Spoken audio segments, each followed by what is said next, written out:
4 अगस्त 2025। अस्सलाम वालेकुम मेरे दोस्तों, सजन और बेलियो। मैं हूँ इजहार अहमद और वेलकम करता हूँ आपको किचन गार्डनिंग चैनल पर। बरसात के दिन में हमारा गार्डन काफ़ी हरा भरा दिखता है और दिल को खुशी भी मिलती है, लेकिन ये खुशी हमारे दिल को पसीने से भिगो देती है, क्योंकि बरसाती मौसम में पौधे खुश होते हैं लेकिन इंसान इतने खुश नहीं होते, और उन इंसानों में मैं भी शामिल हूँ। आज मैं अपनी हरी मिर्च के पौधों से हरी मिर्चें उतारने वाला हूँ। इनके बीज मैंने लगाए थे 15 फरवरी को 2025 और आज 4 अगस्त 2025 है। तकरीबन 5 महीने और 20 दिन गुजर चुके हैं। अब आकर इनको हरी मिर्चें लगीं और इतनी हरी मिर्चें लगीं कि देखकर मज़ा आ जाएगा, और उतारने का तो और भी मज़ा आता है, क्योंकि हमारे घर में हमारे हाथों से उगे हुए बीज और उनसे पौधे बने और उनको फल लगे, और जब हम उतारें तो उस खुशी की कोई भी बराबरी नहीं कर सकता।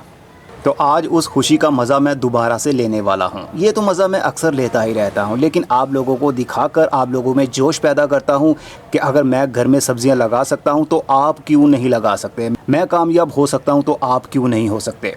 हर इंसान के जहन में एक अलग सवाल होता है कि अरे हम इतनी मेहनत कर लेते हैं लेकिन फिर भी हमसे मिर्चें या कोई भी सब्ज़ी उग नहीं पाती, तो ये कैसे उगा लेता है। कुछ सीक्रेट है जो हमें वीडियो में ये बताता नहीं है। तो ऐसा बिल्कुल भी नहीं है। जो भी बात होती है मैं खुल कर बताता हूँ, और इस बात को लेकर काफ़ी लोग मुझसे नाराज़ भी रहते हैं कि अरे क्या तुम सीक्रेट भी बता देते हो, हमारी दिहाड़ी ख़राब करते हो।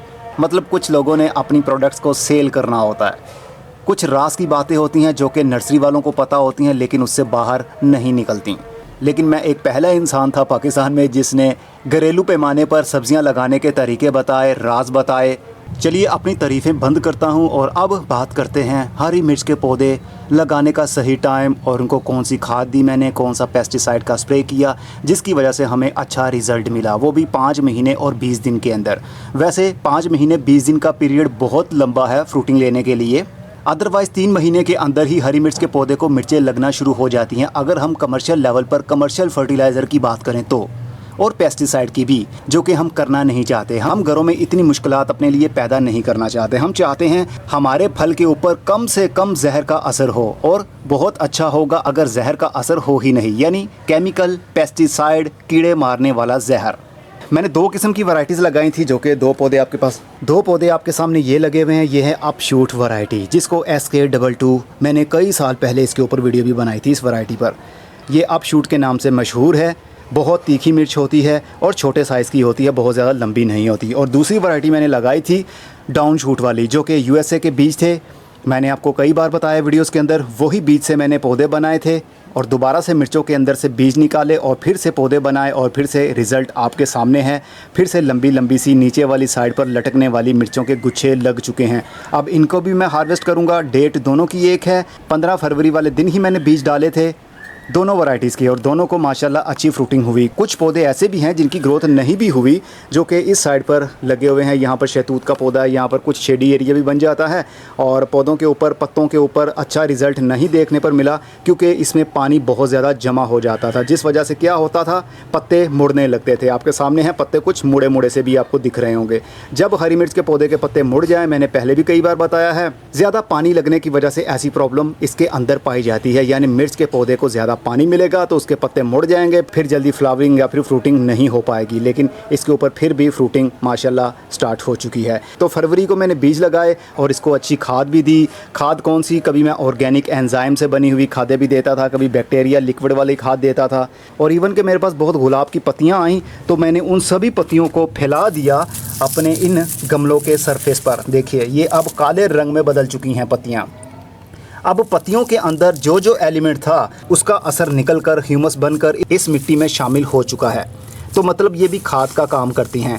पत्तियों से बनी हुई खाद जल्दी डिकम्पोज हो जाती है। फूल की पत्तियों की बात कर रहा हूँ, पत्ते की बात नहीं कर रहा। पत्ते देर से डिकम्पोज होते हैं, लेकिन फूल की पत्तियां, गुलाब की पेटल्स, ये बहुत जल्दी डिकम्पोज हो जाती हैं और जल्दी ही मिट्टी के अंदर खाद बनकर पौधे की जड़ को मिलना शुरू हो जाती है। मैंने केमिकल का भी इस्तेमाल किया, मैंने ऑर्गेनिक का इस्तेमाल भी किया। ज़रूरी नहीं होता कि हम सिर्फ ऑर्गेनिक पर ही डिपेंड करें, और ज़रूरी ये भी नहीं है कि सिर्फ और सिर्फ हम केमिकल का इस्तेमाल करते हुए ही अपने घर में सब्जियाँ उगाएँ। जैसा कि फार्मर लोग केमिकल का इस्तेमाल करके सब्जियाँ उगाते हैं और जो हम खाते भी हैं। घरों में आप भी मानेंगे केमिकल का इस्तेमाल भी हम करते हैं और साथ में ऑर्गेनिक का इस्तेमाल भी करते हैं। जैसा कि कभी कोई कंपोस्ट डाल दी, जैसा कि कभी गाय का गोबर डाल दिया, कभी गाय के गोबर की बनी हुई कंपोस्ट टी डाल दी, कभी चाय की पत्ती का पानी डाल दिया। इस तरह का ऑर्गेनिक मैटर हम अपनी मिट्टी में इस्तेमाल करते ही रहते हैं। तो ख्याल आपने ये रखना होता है कि किस मौके के ऊपर आपने कौन सी खाद देनी होती है। फॉर एग्जांपल गाय के गोबर की बात की जाए तो इसके अंदर नाइट्रोजन बहुत ज़्यादा होती है, जिसकी वजह से आपके पौधे हरे भरे तो हो सकते हैं, लेकिन जब उनके ऊपर फ्लावरिंग स्टेज होगी, फूल आने का मौसम होगा और आपने गाय का गोबर तब भी देते रहे तो फिर क्या होगा, पौधे की ग्रोथ ज़्यादा तेज़ हो जाएगी, पत्तियां आने लगेंगी, फूल जो लगे हैं वो गिर जाएंगे, अगर फल बन भी रहा है वो भी सूख कर गिर जाएगा, क्योंकि पौधे को आपने एक्सीलेट कर दिया है। और एक्सीलेट भी आपने नाइट्रोजन के साथ किया है, जिसकी वजह से पौधे की नई ग्रोथ शुरू हो गई और फ्लावरिंग और फ्रूटिंग के ऊपर जो पौधे का फोकस था वो सारे का सारा हट गया। अब पौधा आपका हरा भरा तो रह सकता है, लेकिन उसके ऊपर फल टिक नहीं पाएगा। तो नाइट्रोजन का रोल तो पौधे की आखिरी ज़िंदगी तक होता है, लेकिन स्टेजेस होती हैं कब कम और कब ज़्यादा देना है नाइट्रोजन। जब तक पौधे के ऊपर फूल सेट होना शुरू ना हो जाएं, तब तक आपने नाइट्रोजन का खाद अच्छी मिकदार में देना होता है, ताकि पौधा अच्छे से हैज बनाए, अपना ज़्यादा से ज़्यादा टहनियाँ निकलें, हेल्दी हो, हरा हो, फोटोसिंथेसिस ज़्यादा हो, क्लोरोफिल ज़्यादा बनने लगे। तो जब फूल आने लगे तब आपने नाइट्रोजन बहुत कम कर देनी है, ताकि पौधे के ऊपर जो फूल लगे हैं और उसमें से फल भी बन सके। फिर आपने फॉस्फोरस वाली खाद का इस्तेमाल ज़्यादा करने लग जाना है, ताकि आपके पौधे के ऊपर अच्छा फ्रूट सेट हो सके। और जब पौधे के ऊपर फल बन रहा हो तब आपने पोटेशियम वाली खाद का इस्तेमाल ज़्यादा कर देना होता है, ताकि आपके पौधे का फल अच्छा साइज़ का बन सके, उसके अंदर शाइनिंग आ सके, उसके अंदर रस भरा जा सके, मिठास या खटास आ सके। इसलिए आपने पोटेशियम का इस्तेमाल तब करना होता है। लेकिन इन सब झंझट से कैसे हम निपट सकते हैं कि अलग अलग खादें कैसे दे सकते हैं? तो जनाब, सबसे आसान तरीका कई बार मैंने वीडियोज़ में बताया, आपके घर में किचन में सब्जियों के छिलके तो निकलते ही हैं, खाली छिलके ही आप डिकम्पोज करके आप अपने पौधों की मिट्टी में डालते रहेंगे तो आपको कोई फर्दर खाद का बैलेंस रखने की ज़रूरत नहीं पड़ेगी कि कौन सी खाद ज़्यादा दें, कब दें और कौन सी ना दें। बस आपने मुख्तलिफ सब्जियों के छिलकों से बनी हुई कंपोस्ट अपने पौधों की मिट्टी में डालनी है। सिर्फ एक टाइप की कंपोस्ट इस्तेमाल करने की वजह से एक एलिमेंट ख़ास तौर पर ज़्यादा मिलने लग जाता है, जिसकी वजह से पौधे को दूसरे एलिमेंट्स मिलते नहीं हैं या फिर बहुत कम मिलते हैं, जिस वजह से कंपोस्ट भी काम नहीं करती। तो कंपोस्ट अच्छे से काम करने लग जाए, इसलिए आपने मुख्तलिफ़ किस्म की सब्जियों और फ्रूट्स के छिलकों की बनी हुई खाद ही मिट्टी में डालनी है। कंपोस्ट बनाने के भी बहुत सारे तरीके मैंने बता दिए हुए हैं ऑलरेडी वीडियोस के अंदर, लेकिन आसान तरीका जो मैं भी अक्सर इस्तेमाल करता हूँ, क्या करता हूँ, जितने भी छिलके होते हैं ना, एक हफ़्ते के छिलके इकट्ठे कर लीजिए और एक गमला रख लीजिए। जैसा कि ये खाली गमला है, इसके अंदर पानी भी मौजूद होता है, ये जड़ी बूटियाँ उग जाती हैं खुद ब खुद ही। मिट्टी को थोड़ा सा निकालिए, तकरीबन 2 से 3 इंच मिट्टी को निकाल लीजिए, छिलके भर दीजिए और उसके ऊपर मिट्टी से दोबारा से लेयर बना दें मिट्टी की और पानी दे दें। मिट्टी लगने की वजह से वो छिलके डिकम्पोज होने लगेंगे और एक महीने के अंदर अंदर वो चीज़ डिकम्पोज हो जाएगी। फिर उस मिट्टी के अंदर आप डायरेक्ट कोई सा भी पौधा लगा सकेंगे। और जिस गमले के अंदर ऑलरेडी पहले से ही पौधा लगा हुआ है तो उस मिट्टी के अंदर भी थोड़े थोड़े छिलके आप डाल सकते हैं। हल्की हल्की सी मिट्टी को हटा लीजिए, एक साइड से हटाइएगा, जड़ें पौधे की ना टूटें।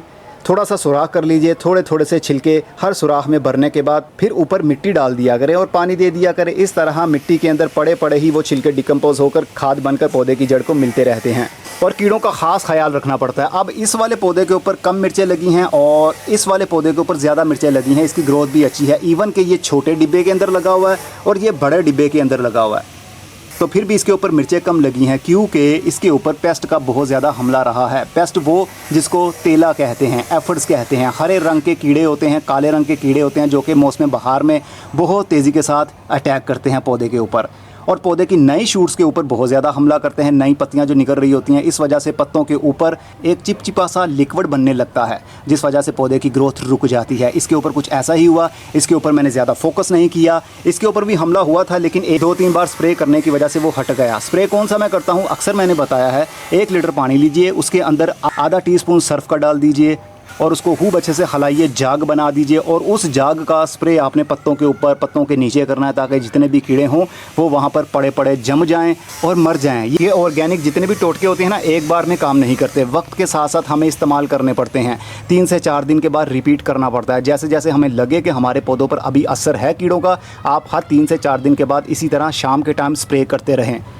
ताकि कीड़ों से हम महफूज रह सकें। केमिकल की बात की जाए तो एक बार ही स्प्रे कीजिए और कीड़े ख़त्म हो जाते हैं, लेकिन हमने घरों में केमिकल का इस्तेमाल नहीं करना होता, कुछ लोगों को पसंद भी नहीं है। इसलिए आप ऑर्गेनिक यही टोटका इस्तेमाल करें तो आपके पौधों से कीड़े दूर रह सकते हैं। लेकिन इसमें थोड़ी मेहनत ज़्यादा होती है।